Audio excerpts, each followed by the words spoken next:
you do not miss out on your quarterfinals chance. It's what separates the goods from the greats on the biggest stages. You've got to be able to have that mental resilience, that tenacity, that endurance to show up when you need to show up the most. Let's get into it. It's G2 on blue side, BLG on the red. Nico, Rakan banned out first by the LEC's team. Over on the other side, LPL making sure Kalista does not show up. And Draven gonna get banned out as well. Everyone is rinse and repeating this similar strategy, it feels like, against G2 ever since Gen G was able to do it. They dominated G2. Hans did not look comfortable on a lot of the meta AD carries, right? He's not really a Zeri guy. He's not really an Ezreal guy. Xayah and Kai'Sa are not his comfort picks. So you want to see, can Hans really step up when the team needs them most, find comfort on these picks, perform at that top level, because they really need him to do it. And if he can have a pop-off game on a Xayah, on a Kai'Sa, on something like that, yeah, all of a sudden, maybe the Draven and the Kalista, those bans get dropped. Maybe you can create an opportunity for yourself to get on one of those picks that you're so feared on. But the pressure is then on Hans to put up that performance on a different champion first. Last two bans of the first half of the draft are going to be two of the biggest power picks in the game right now. Orianna and Jarvan. Pretty much everybody is playing those champions. Nobody's playing them here in this game, but the Maokai, you saw that get locked in for G2. The number came up 95% pick ban presence. That's a very powerful first lock-in for G2 and for Yike. It absolutely is, and we talk a lot about combinations of ultimates. I am such a fan of Renata. You know, we were seeing that in the last games. Yeah. The Renata plus Maokai ultimate. I don't know, say Rumble plus Maokai. Maokai makes you stack, and those other ults make you want to spread, right? And when you combine them together, it's incredibly difficult to deal with. The Rumble is going to be available for Broken Blade if he wanted to go that route. Though it hasn't been, you know, one of his primary picks. He hasn't actually played it so far throughout the event. Whoa. But it is going to be the Cog Braum. This is one of the LEC specials for G2. People have been asking, where did it go? If you're not comfortable on the meta picks, where are these other picks that you look so good on in the LEC? And finally, backs against the walls, G2 will bring it out. It's the Cog Braum special here. Hans and Mickey, if they can show out on these picks in game number 1, maybe you end the Draven Kalista bans, because this is 5 straight games now that has been banned against them. No one's going to change it until you show you can beat it. First 3 picks on the other side, though, BLG, they're also going to lock in a powerful tank jungler in that Sejuani. They're going to pick up the Xayah in the bottom lane for Elk, and Bin on Jax. We know this man can get things done on the champ. Absolutely, Bin on Jax is frightening. Hans, though, 9 games on the Cog this year, won 8 of them. So really was one of their primary picks, you know, that people kind of knew as one of those pocket picks that they're terrified of. And I'm so excited to see what the answers are going to be here. What is the combination that they're going to put down, you know, with that Xayah in the bot lane? Rakan obviously banned out. G2, I'm kind of expecting to focus more bans down towards that bot side. Are they worried about some of these range picks, these enchanters? The Bard's going to get taken away. Are they concerned about things along the lines of the Renata as well? Because they're not showing hard engage with their first 3. So I don't think Renata is as big of a concern. Right. Because you can play a longer range, more measured style of comp. I think Azir is a smart ban alongside what G2 are showing, because again, it's a non-committal comp. They don't have to go for this hard engage. You can just throw down the Maokai, use that first setup, use this Kog'Maw to kind of create this zone of control with that Braum, with that Maokai, have Hans go crazy. And I think that really functions well with a control mage like Azir. So smart bans so far through here. And the Renekton takeaway is just removing some of that comfort from Broken Blade, you know, trying to put him on a matchup that he's not going to be as practiced on against this Jax here. But this is a guy who brought out a lot of flavor picks as well, and I'm going to be interested to see if any of those will pop out. Right. You know, we saw him bringing out things like the Kled and the Swain against Renekton in the LEC playoffs. We've seen him bring out, you know, Yone. He can play, obviously, the Cassante. He can play things like Ornn. He can play really a wide breadth of picks. And I think there's a lot of different options here. I mean, if you can get a high DPS pick for caps, I still think something like an Ornn has merit here for G2. And you can just go simple scaling, full 5v5, and look to win in that way. Well, let's see if they do want to lock in this pick here. That's Sylas, the power to steal away the ultimates. Maokai has long been a priority target for it, but instead, they're going to go with Melio. They're going to answer the power of Kog'Maw's range by enhancing the range of their own AD carry, as well as having the massive power of the ulti to just say, you know what, forget Maokai, reset button. Exactly. You have that AoE cleanse. It's an AoE heal as well. So you have that Maokai ultimate coming down, and you want to pile in, you want to follow up off of that, but Emilio is going to say no to it. So it is going to be Caps, very likely, locking in the Jace here. Poppy, I would be expecting to go up towards the top. Of course, there is possibilities that they could flex their around and get really weird, but let's be honest, I'm not expecting it. You know, so it should be Poppy top into the Jax. That's a strong matchup. You do have the advantage, I think, for quite a few levels, honestly. And if Poppy's doing well early, even on one completed item, you can definitely brawl, you can definitely compete. So you're going to be strong in that side lane until Jax has multiple completed items, as long as you are staying in parity. The question is, can you compete in the 5v5? You know, how is that going to work out here? Because BLG, you know, with that Melio, definitely giving a lot of added strength here to Elk. The Taliyah, a really controversial pick. We've seen some great games on it. We've seen a lot of losses on it, though. It has an abysmal win rate here. And it is something that is potentially going to be pretty outranged by what G2 have drafted, but at the same time, G2 do have 3 melee champions that are going to be trying to charge in, get in on top of the Xayah. And when you're having to walk into and attack this Taliyah, it becomes very, very difficult because you're walking into the Unraveled Earth. You're walking into all of this Q poke that's coming down. So I think it's a really interesting game one, a really interesting draft, and I feel like it could go either way. I love the fact that we're getting to see some signature champions from both sides here in this game number one, when we started off by talking about needing to see them bounce back from their defeats yesterday. Bin on Jax, I'm loving the fact that they were just confident to lock that in, say, we can deal with whatever you got. And over on the other side, Cog, Braum, that's big. Having the confidence to play that pocket pick that's so far outside the meta right now in what is the elimination series here in Worlds 2023 for G2. I'm loving it. And we have to see, you know, what is the strategy going to be here for BLG? Because when you see Sejuani, Jax, Taliyah topside, as an enemy top laner, you're kind of shaking in your boots a little bit. That is a terrifying prospect to be going up against as Broken Blade. Even if you're comfortable in the 1v1, all of a sudden, there's this assist that can come through from Shun on the Sejuani. That 2v2 is incredibly powerful. There's magic damage and roaming potential there from the Taliyah that can get up there. If you can stay in parity, you can scrap with the Jax, you can win this matchup. But if all of a sudden 3 members are up there top and you're getting dove and the Jax is getting put ahead, it becomes a very different story because BLG will have the advantage in playing through sides. But that being said, even with BLG, yesterday against T1, when Bin was able to get multiple early kills, it didn't amount to anything because the game in that game became all about 5v5, and they couldn't make it happen there. And I think similar things are possible here for G2, as we're seeing some players step off the stage. We'll give you an update as soon as we do have anything about that. But either way, hopefully going to be getting quickly into this. And yeah, G2 just obviously, you know, can play through sides, can scrap early, but much more focused, I think, on 5v5 and on being fully grouped, where BLG want to split the map.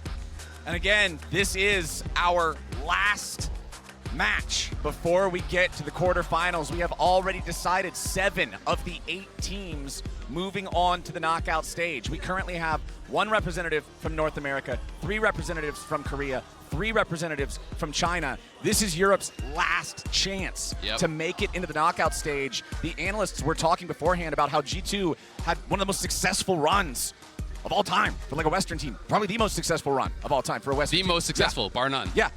They really want to get back, climb back up to that former glory and make sure that they can make a run here. And I think especially off of the back of such an upset yesterday against NRG, people had really high hopes for G2 this year. All the scrim rumors were having them up at the top with beating the top teams, competing with the top teams. And I think people really were starting to expect that G2 could make a really deep run, return to that glory. They still have the opportunity to do that, but they have to step up here against BLG. And it's going to be such an exciting one. But if they do make it to the quarterfinals, they will have well and truly deserved it, because this is going to be a real challenge here. It's the number 2 seed from the LPL that you will have to beat. And you and I were talking about this in the ride over here earlier today. Everybody's looking at this tournament. They're looking at JDG, they're looking at Gen.G as favorites to be able to win the whole thing. And we were talking about, okay, if somebody's going to rock the boat, if somebody's going to change that up, who does it look like? And 2 of the teams that immediately came into the conversation were some of the other top LPL competitors, BLG being one of them. When these guys are in the zone, when they're firing on all cylinders, they are a ferocious team. They really are, and I mean, we kind of got to see some of those fireworks, and especially, to me, one of the most impressive games of the entire event was from Bin on his Cassante against KT early on in the tournament.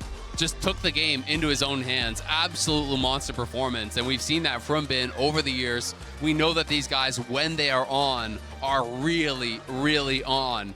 And the same thing goes for G2. These players, all 10 of them at their peak, are some of the best in the world. All right, ladies and gentlemen, let's rock and roll. It's time to get into it. The pause has been resolved, and we're on to the rift, the dog maw. He's ready to go. Who let the dogs out? Let's see if G2 or BLG will strike first. Quick reminder, you can connect your League of Legends account with the Prime Gaming account to grab the exclusive experimentation emote right now. So Hans forgot to buy items. Okay, that's... So he is basing, okay, thank God. That's... I was getting really nervous for a second. That could have been a problem. Okay, Hans has gone back to base. Yeah, dagger, 4-pot start. Yeah, so really worried about potential poke there. You know, about getting maybe kind of whittled down here by this Enchanter support, by the Milio, plus the Xayah. Obviously, Q poke from the Xayah can come through. The bouncing ball, I think it's the, what is it, Omega Fire Kick, I want to say it is, or Ultra Omega Fire Kick, there you go.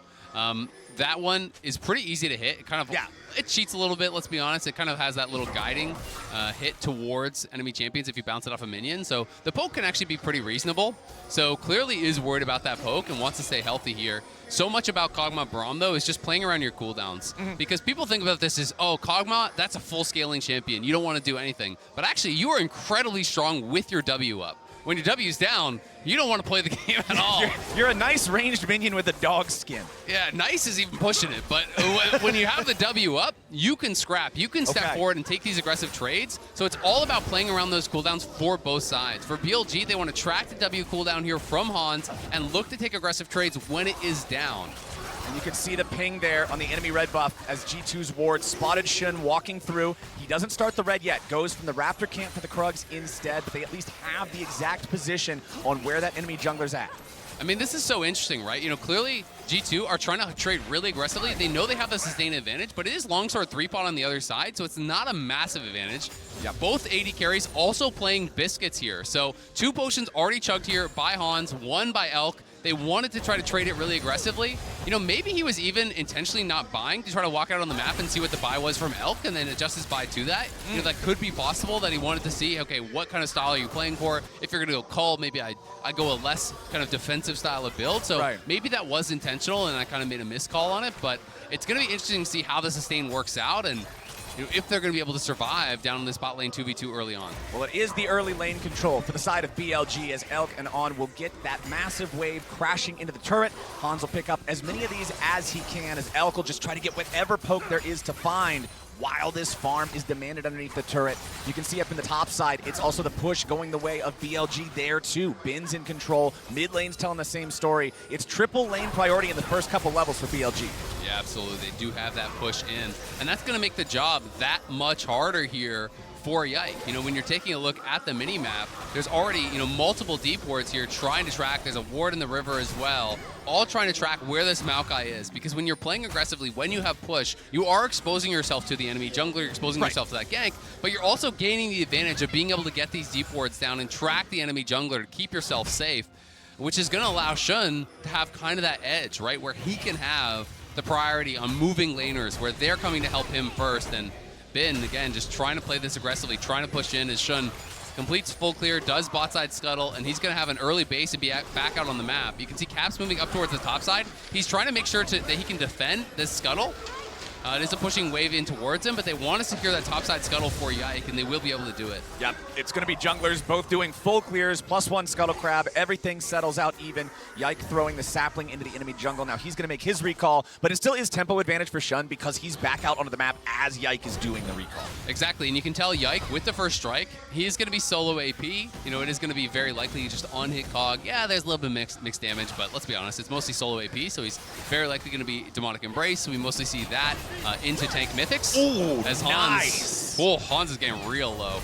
Well, meanwhile, top side, Shun coming trouble. up. Immediately the flash from Bin to guarantee the land on the counter strike. Broken Blade, he's trying to get away, but he gets stunned. The flash is wasted, and Broken Blade falls first blood over to Bin's Jax. The flash is wasted, and bot side, they've already lost a play and a 10 CS advantage here for Elk. That is massive, and I'm not sure if BB wanted to actually tackle the minion back up, or if he was trying to get a different angle. He was clearly trying to avoid the counter-strike there from the Jax, but that angle, man, he's so far up the lane that it's almost impossible to avoid the gank from that spot. And then flashing with the Sejuani passive stacking up means you're just going to be stunned up afterwards and taken down, so it's pretty rough there for BB. Now, correct me if I'm wrong here. Hold on, we got a little bit of a scrap between the junglers. Caps has to be careful here. Only 300 HP left. Hitting level 6, turning back. Going to Yagao. Nearly kills him. Forces out the flash from the BLG mid. Nicely played as Broken Blade rotates down now too. On has made the rotation after his first lane and jungle duo. And now Shun stepping forward. Caps still at about 400 HP. They're really, both teams just dancing, trying to see if they can find the angle to push this just a little bit further. They both know that if there's a slight misstep from the other side, you got an opportunity. And that was beautiful movement from Caps, and Caps at his best is known for that. The sidesteps there took what was looking like a really hard losing fight where Yagao had a massive HP advantage and turned it around, forced out that flash, but now Shun and On are behind him. And they are in trouble. Mickey and Hans got to try to get out of here. Hans going to get stunned up. They don't want to go underneath the turret here. Instead, going to turn the attention over onto Mickey instead. Not much more to find. So both summoner spells from Hans Sama. They're not going to get the kill, but that Kog'Maw is so vulnerable now. And look at the wave. Shun's just going to walk around, but he was spotted by that river ward, so Yike has to get down here and cover them because this wave is pushing away from G2, so they need to crash it. The problem is, even with Yike here, he's low. You can't win the 3v3. Yep. So I don't think you can crash this wave even with your jungler here, and they're disrespecting! They go for the flash, and it's Hans Sama immediately killed! G2 do not respect the return gank, and they pay the price! They knew he was there! They saw that he walked around into the brush, and they just didn't think that he had stayed, and now they get punished so heavily.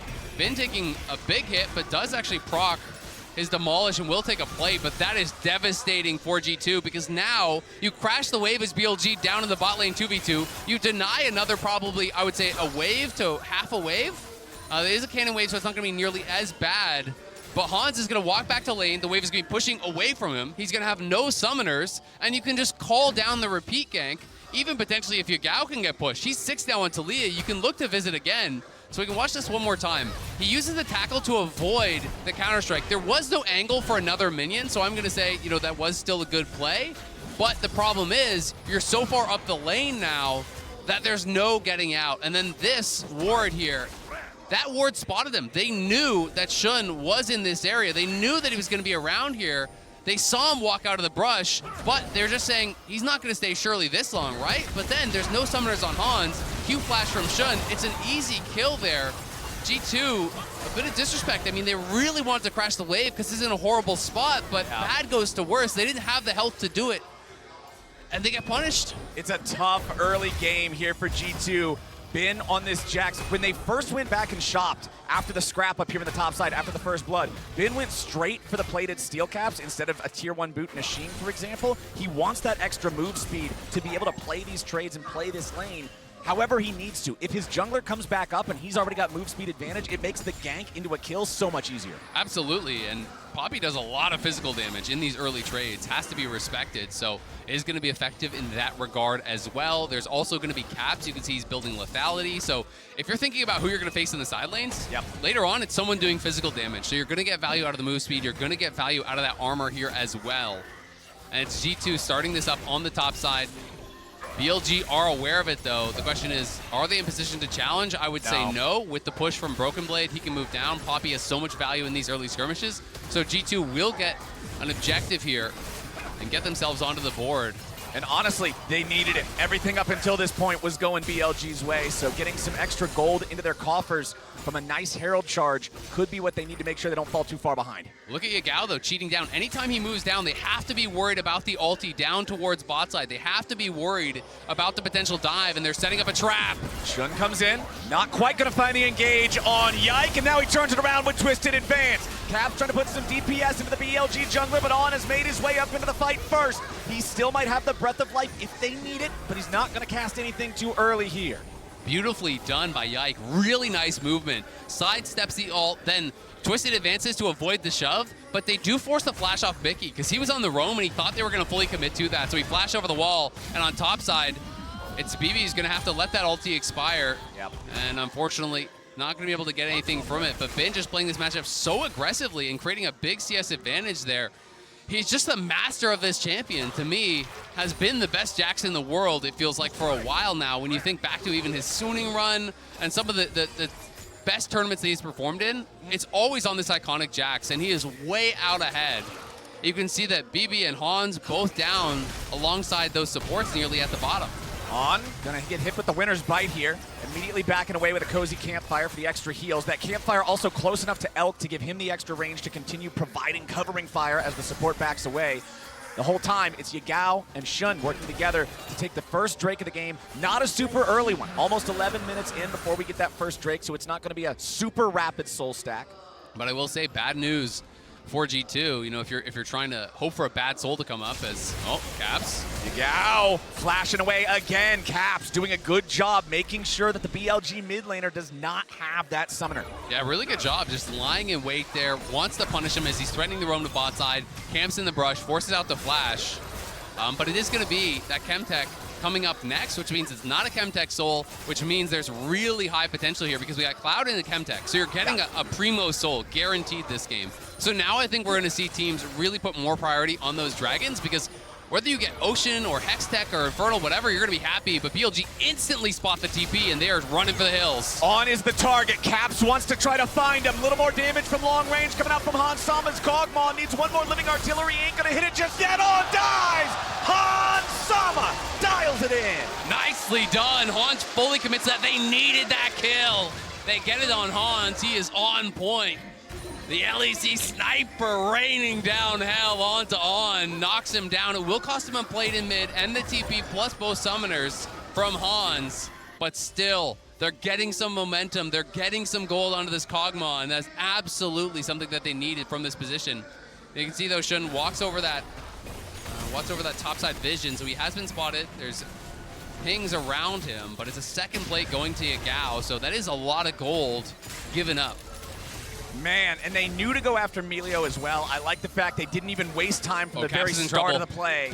But now Caps just immediately jumped on by Shun, walks behind the W2, but it will not matter. Yagao puts him in the dirt underneath the rocks. BLG, kill number 3. And that actually really hurts because you TP bot to help get your bot lane ahead. You lose all of the waves to do that. Then you walk back, you immediately die. So now potentially losing a third plate. Plus, I would say he lost between 3 and 4 waves doing this in this whole sequence of events. So now we're going to see Yagao, you know, from way behind in gold to now he's actually going to be about 300 to 500 gold ahead off of this play. So it is a pretty big swing in mid lane, but that is Caps getting this bot lane ahead. And BLG reacted quick. The instant heal for the move speed. Elk is pushing into Caps, trying to create space because he knows that On is the one that's vulnerable. He has his ulti to disengage. He's going to be fine. He gets a root down on the Caps. But Hans flashes forward, pops the ghost, nails multiple ults in a row, and this is just beautifully done here by BLG. Caps moving to the side to try to get that vision down. You stack the passive, you land that stun first. It guarantees the ulti to follow. End the fling there as well, and now not even gonna get the charge maybe. Yeah, the Herald is destroyed before it can attack the turret. Yike and Caps both at half HP. Yagao and On singing a similar song as Broken Blade makes his way into the bottom lane with the Unleashed TP. Elk fighting it off using the ulti and the flash to they don't see him. out. Ben is coming around from the side. He's gonna go after Hans. The Jax has arrived. The counter-strike is down, and Hans Sama's out of there. He wants Broken more. Blade might be number 2. He's waiting on the Steadfast Presence to fade. Ben's going in. Flash into the empowered auto attack. He's gonna be stunned up into the wall, but it will not matter. Double kill for the Jax Copter. He's got to try to get away now. The Caps is coming in to try to take him down. Shun's in the middle of 3. Ben stays alive with a TP coming in for BLG. Nobody on their side dies, and it's 2 more kills for the LPL's number 2 seed. Gigabin going off in the bot lane, the counter TP. The staff starts spinning, and Jax ain't stopping. He's charging in for that second kill, flashing in under the tower, takes down Hans, takes down Broken Blade, and you can see it in the MasterCard lane economy snapshot. That advantage in the top lane is huge already. I feel like almost every time we see one of these, there's at least one going the other way, but it's all BLG here. You can see G2 know we need to get Hans into this game. First it's Caps TPing down to the bot lane to help him out. Then it's Broken Blade TPing in as well, but they had no eyes on the teleport here from Ben. No way out for Hans because he's missing those summoners, and then Ben, he realizes, I've got this. I can actually take him out here. Flash forward. There's the W. Flash from Broken Blade to slam him into the wall, but he can't pick up the passive buckler, and On is there with the shield to save him.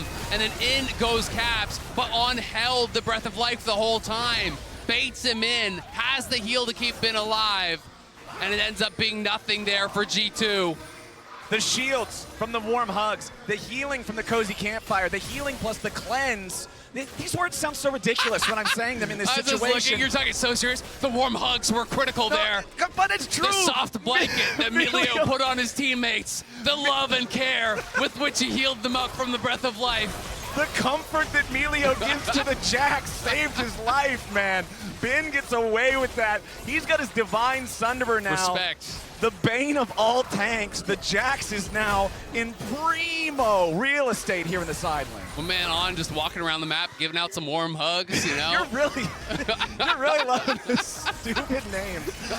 It's great. It's great. All right, let's see. It's a vibe, man. Let's see if G2 can make any sort of a stand against BLG here for this second Drake. You already mentioned the fact that these are the two usually least desired souls. Yeah. So if BLG can go off to a 2-0 Drake lead, they're going to feel really good about it. And it looks like G2 are saying, you know what? Gold deficit's too big. It's a fight in open ground. Too risky. And look at the topside summoners. You know, there's no flashes on the top side for G2 whatsoever. I think it's pretty scary. You know, Caps could potentially be taken advantage of there. Yes, there's missing summoners on the other side as well, but I think inherently BLG in a better spot. They had the inside track, so they will get it, and it's going to be Infernal Soul here. So opens up that map a little bit more, which honestly I think does tend to favor BLG when you're playing a composition that wants to attack from multiple angles. Having the reduced architecture, less walls on the map, more angles of attack, and less walls that Poppy can send you into always is going to feel really, really good. So now moving in towards that bottom side, taking the dragon, you can see On was there to support Shun on that bot side. You got pushing it up. They are really playing it out smart. And Bin not overstepping on the top side because he knows he's on the weak side of the map. So you push in bot, you guarantee the tower there, you take away the jungle camp, you push up mid. Sure, you lose a tower on top side, but they are getting that little bit extra. And that is one of the signs of these great macro teams, these teams that know how to play the map, know how to press an advantage. You know, even when you try to make something happen across the map, you're losing out that little bit more. 17 minutes into the game, it's a 3,000 gold lead with +2 Drakes for BLG on an Infernal Soul map. They're sitting in a great spot to push this one even further, snowball it even harder. If you're G2 at this point, what is the play to bandage that bleeding and get this to a game state where you can fight back? I mean, I think the play is just all eggs in the Hans basket. It's what they've kind of already been doing. You know, you could see that they know they need to get Hans in a good position. Your side lane can be losing, but if you can get Hans in a good enough position and everyone just collapses around and peels off these melee champions, you give that Kog'Maw time to stand in fire with the Braum passive stacking, he can win you a team fight. He can make some magic happen, but they have got to get him the gold that he needs. They've got to keep him safe. So G2 are going to try to set up shop around where Hans is. They're going to set up wards. They're going to try to create these safe spaces to get him gold and make sure that he stays accelerated. Well, the problem is peeling off a melee champion is one thing. Peeling off the best Jax in the world who currently has 3 kills very far ahead of the curve of the game is an entirely different matter. So much of this game is going to be on Bin's shoulders one way or the other. If Jax gets to play the game he wants to play, G2's dead in the water. And that's a terrifying thing, right? You're playing Ghost Flash, you're not playing Cleanse, so if he gets up on top of this Kog'Maw, even if you have the peel there, is they're going to look for a pick here on Yike. Oh, they lined up the Weaver's Wall to just barely reach the part of the terrain, so Yike had to flash over. He keeps himself alive. Broken Blade nicely timed on the ulti there to knock Yagao away so he can use the Demolish proc, instantly take that tier 1 turret in the bottom lane. Good stuff there from Broken Blade. Needed to get a little bit of something back because he's likely going to be the person who's taxed with stopping Bin here in the side lanes. And it's going to be a really tough challenge. Elk feeling himself a little bit, trying to get aggressive there. We'll see where he wants to go, you know, with his build next. Hans, I'm also curious as well because there's so many different thought processes on how you actually want to play Kog'Maw. Some players will just go 2 damage items into full tank. Some players, you know, really will stack the damage items and depend on their team to keep them safe. Yeah. You know, so there's a lot of different options that you can go. You almost always, you know, want to have Hurricane. You almost always want to have Rage Blade. Sometimes people go into Bork. Sometimes people just go pure tank from there and just rely on the base damages and the attack speed to be more than enough. You can also see Mickey going Locket. You're going to go those most kind of like altruistic, the most helpful items towards your teammate. Kog'Maw's the main character. He is absolutely the main character. You're the supporting guest. It's protect the president in this one for G2. So going to be really interested to see where Hans takes his build. You know, does he feel like he's going to be safe on just purely damage items with his team's peel, or does he feel that he needs to build some resistances and some safety himself? And we're talking a lot about Hans because he is on this champion that almost always commands its entire team to play around it. Hold on now, on face checking, Caps ready to bring it down, but it's Yike with the sapling that ends up getting the kill. Caps drops the hammer there on, who tried to check the brush with his Q. Didn't hit anyone. Is like, oh, guess it's safe. But Caps was recalling there and liked his chances in that one. Gets the freebie, plus gets both summoners off of On, which is really nice. It's those kind of plays that you're going to have to get. And you can see that G2 really focusing on topside vision. Look at the wards that they're kind of littering around this topside, around the Baron. There are, of course, some BLG wards for potential flank angles there too. But G2 really putting emphasis on this. I think because they have Cog, they know they can shred Baron, and they're expecting BLG to play towards bot side on this next Dragon. And that leads them to believe, hey, maybe we can actually make some sort of a Baron rush play or get a turn and a pick if we can control vision. So step one, controlling vision. They're trying to do that. We'll see if they can go forward from here. Big moment coming up, 5 seconds left until the third Drake of the game spawns. It's sole point if BLG takes it. Big stuff. G2, you can see they're already gathering their players here in the bot side river to try to stop it. They're rushing the Drake on spawn. Yeah, they got it. I mean, Elk was on a recall, Yagao was topside, Bin based. Maybe BLG try to go for a fight afterwards, but there's no shot you're actually going to be able to get that Dragon. Seismic shove onto Mickey. Shun's going to be knocked away. He stays alive for now. Mickey needs to retreat here too. With Shun taking that much damage, BLG don't want to push this any further despite the lead that they have. Really nicely done by G2. You can see BLG really was prioritizing item completions. 2 items there, 2 items there. They wanted to go back to base, they wanted to spend their gold, but the timing was such that they gave that a window of opportunity for G2 to steal away a Dragon. And now G2 has kind of bought that little bit of a lease on life here. They've gotten themselves some more time. And BLG must maintain vision in this area because Cog can absolutely blast through a Baron. He is one of those really fast takers. And BLG has not been able to maintain river control. They are now moving in and are going to try to probably clear out some of these wards though. Man, if you're Broken Blade, you have to be so respectful of Bin's Jax. Now, you mentioned the 2-item power spike. Black Cleaver is so strong in these side lane situations. The armor shred plus the move speed with how far the distance is from Broken Blade and any semblance of safety. If that Jax catches him out, he's in trouble. Nice steal there from Shun, making sure that they can secure the blue buff from G2's side of the map, as On and Elk are also going to continue pushing forward. And just a minute ago, we showed Bin maybe in some trouble. They're TPing in, they want to commit. Yeah, they really want to go after this. Bin recognizes it, tries to flash away. Now Elk's ready to fire back, goes for the blade caller, but he ain't gonna find anything yet. The feathers fly. Mickey tries to step it out. Elk's only got 300 HP remaining as On wants to block that Nature's Grasp. BLG disengage it. Caps and Mickey both very low. Elk at about half HP. Bin also down to critical health. He needs to do a recall. Bin's got the Unleashed TP still ready to go. Caps has one of his own if he needs to take a recall too. Yeah, G2 really wanted to commit to that play. They commit the TP, the flash as well from Caps. They can't get a kill, but they do at least get the flash off of Bin. They get the ulti off of Elk, but the question is that enough? And I'm not sure because there's a lot of summoners spent. Mickey flash, Caps flash, Hans as well with that ghost. And now they're saying, you spent too much. We're going to make you fight us right here, right now. Caps is TPing back, but Mickey is very far away, and Bin is threatening this flank. Caps with a little bit of poke, only onto Yagao. Cozy Campfire is really good in these situations. The AoE heal over time keeps these health bars topped off against some of that poke.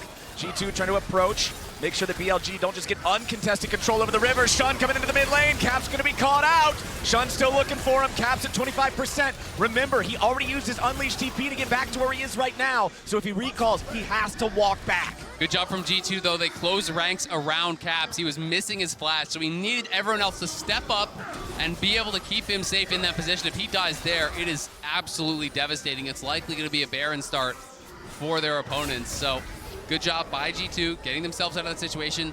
The battle rages on though for vision of this top side. You know, it was just about 2 or 3 minutes ago. I highlighted there was a huge amount of wards from G2. Then BLG come in, clear everything out. Now G2 again takes control off the resets. They're reestablishing vision control. It's gonna be so much about this.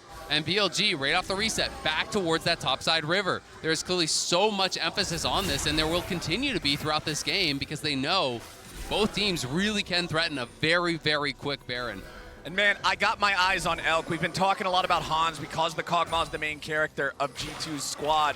But Elk on the Xayah, this is a champion that when played to its maximum can absolutely carve up a team fight. And Elk's the kind of player that can do that mechanical performance. He's the man with the knife. He's looking to do some carving. Let's see if Caps can get away from this one. Ygal brings in the Weaver's Wall to back up Bin. Guarantee that this is not a fair fight. Bin's on a rampage. Caps is in a coffin. What can G2 get back? Anything? I don't know. I mean, you get mid-push, but that's going to be about it, because if you overcommit, you're going to get double TP'd on. Both the TPs are up for BLG, so you can't really push too far here as G2. It would be a bridge too far. So Bin TP's out towards mid. Yagao just continues pushing towards bot. Broken Blade's looking to answer, but you can see on the minimap, there's kind of this little skirmish, and now he's just going to TP up towards topside. They're going to force the Baron right here, right now. BLG's ready to go. Caps is still dead for another 15 seconds, and he doesn't have TP when he respawns. Yagal's got to make sure he gets back to safety, flashing out of the way of the Glacial Fissure. Baron's still going to be burned down. Yike, looking for an entryway into the pit. They're not wanting to burn it down too low just yet. It's going to be slain by Elk on the Xayah. Frontline, tanked up by Bin, but he goes golden, keeping himself alive. Yike's going to die first. Blade Caller locks down Mickey. It's 2 kills, and Baron over to the side of BLG, and a double kill for Yagao. It's the LPL forcing fights around missing cooldowns, missing summoners. This is their bread and butter. They kill Caps on side lane because he had no flash. They start Baron because he had no TP. They know they can make it happen. They know they can find the angle to do it. They secure it with the Xayah E plus the Smite. That combo very strong in nailing down these Barons, and Maokai does not have a good secure. And they immediately get the Drake right after for Soul Point.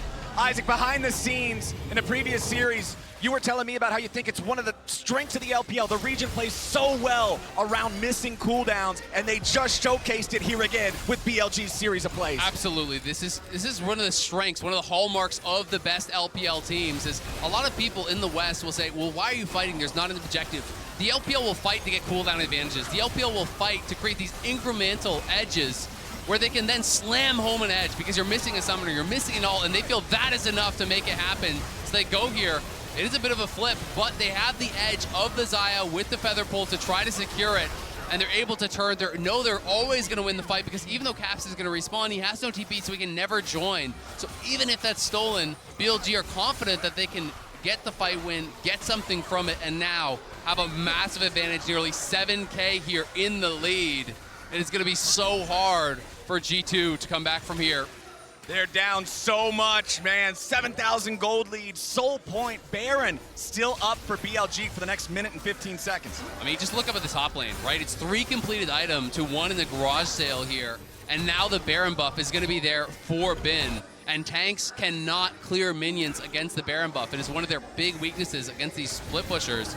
You just can't do anything about it. So now it's going to be incredibly hard. You're having to overload the top side because the Jax is pushing up there. But guess what? That means Elk gets a free tier 2 in mid. Bot wave is also pushing in. They're going to try to make a play onto Bin, but he's too far back. Gao is covering him. Shun is covering him. And it's going to be really tough for G2. Once Jax has the Zhonya's Hourglass, it is so obnoxious to try to kill him. Yeah. Cleaver has ability haste, Sunder has ability haste, Hourglass has ability haste. Mickey's trying to go in and make something happen here in the mid lane. Shun is back over the wall. They got to be careful. Yagao firing off the Weaver's Wall, but nobody's going to be caught. Elk stepping up, auto attacks into the turret. Broken Blade trying to use the Keeper's Verdict, but just lets it run out instead. But again, they're buying time for Bin, right? They throw out these ultis, they throw out these cooldowns, they draw people here, and then Bin takes the turret top. And as you say, once you have the Zhonyas, when it comes time to team fight, you jump on Hans, you press Counter-Strike. As Counter-Strike expires, you go into Zhonyas, you come out, you Counter-Strike again. And Hans cannot walk past you to fight. Nope. He has to respect that or he'll die. But it means that he's not going to be able to effectively deal damage, and that is the problem that G2 have. They're looking for an engage, though. Yike wants it. Nature's Grasp goes in. They get the Keeper's Verdict for the ejection as Mickey is in the front line trying to get himself away. The feathers fly. Elk's only got 10 HP left. He's got to get back out of the fight now. BLG have been held at bay. G2 will hold the line. Almost was able to take down Elk there out of that ultimate from the Xayah. Kog'Maw shot one of those ultis out, almost clipped him. Elk had the flash, so they do get the summoners, they do get the ult. They hold the line here. They've lost a lot of turrets though, a lot of gold, and it's gonna mean this next fight here is that much more difficult. as it will be Infernal Soul on the line, but I like the engage here from G2. Maokai LT comes out, they look for the engage. The Breath of Life is there to disengage it, but it's a great ejection from Broken Blade. And you can see as Elk steps forward, he gets stunned up by the Braum passive with Cog hitting him. He does force out Summoners, though, from the Kog'Maw on the other side, and that may be even more devastating as Jax has Flash, Shun has Flash. They are going to be targeting Hans. So another big problem here. Once again, the timers are lining up for BLG. They have a really good situation where if they rush this soul on spawn, they can grab it, and then there's still 20 seconds before the Baron's up. So it's not like G2 can just try to trade that. If you can hard force this soul, immediately translate that over to Baron, you're in a great spot. And you have to make the judgment call now as G2. Do we force here for the fight, even if we don't have good positioning? Or do we give up the soul, give up this guaranteed permanent power with the hope that maybe we can make a miracle happen at the Elder and hope that that just erases everything previous? Because if you give up the Infernal Soul without fighting, you're also giving up the Baron, and then you're going to have to try to hold against this massive onslaught that will be coming through. So G2 have to decide, can we actually hold there, or do we risk now? Because if you fight now, you're betting your whole game on a fight where Hans has no cooldowns. It's one of those situations in the game where all of your plays are low percentage plays, and you just have to find the highest one of the low. What's the best one? Yeah, that's the trouble of these kinds of situations. And it's a situation that BLG have managed to play so well enough to force G2 into. Oh, look at Yagao, he has an angle here. Yagao looking for a Weaver's Wall, fires it off, separates Yike from the rest of the team. Seismic Shove ain't gonna find a mark just yet. Nature's Grasp flies out, Shun trying to block it from the rest of the team. Broken Blade here in the front line. Not a whole lot coming out of that one. No, not going to be able to get much. They do get the ulti off of Shun and Yagao, though, so relatively even trade. And G2 clearly have drawn the line in the sand. They're going to fight here. They're going to fight now. It'll be all about Hans. Elk is onto the Drake. He's going to start DPSing. The rest of the team's just keeping everybody away. Shun is close enough to smite, but that's it. Broken Blade goes for the Keeper's Verdict. Ben is going to be taken out with the Infernal Soul. Gold's over to BLG. Shun here on the front line as Mickey's taken down to 10 HP. Elk going to find the kill on that one as Ben re-enters the fight in the back line, grabbing the kill on Hans. Broken Blade trapped in the pit, has to flash out to try to get away, but it's already 3 dead bodies in G2 jerseys. BLG just won the game. Ben found the angle with the TP, gets in onto Hans, takes him down, no problem. They get the Infernal Soul. They're going to head up towards that Baron. They don't feel that they can close it out just here right now, so they're going to try to guarantee it, grab both of these buffs, and then they're going to have everything that they need to make this happen. And again, Ben, you can see him on the side here. G2 are marketing him. They actually knock him out, but watch this. On the minimap, he TPs. He TPs to this ward instead of running back. G2 did not expect him to get there that fast. He gets right in onto Hans. Smart stuff there from Ben. And on the other side, the Dragon was secured.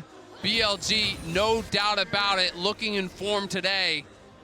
And if you weren't already thinking it would be an impossible challenge here for G2, now the GA comes in for Ben.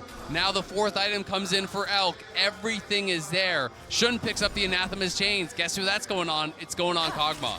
There is one player on BLG who has even died this game, and it's the support. These guys are playing some immaculate League of Legends here. Ben on the Jax, 5-0-1, making choices like what you were talking about to go for the unexpected usage of the TP just to catch them off guard and secure yourselves a team fight win and a soul and a Baron. Mickey stepping away from the Seismic Shove.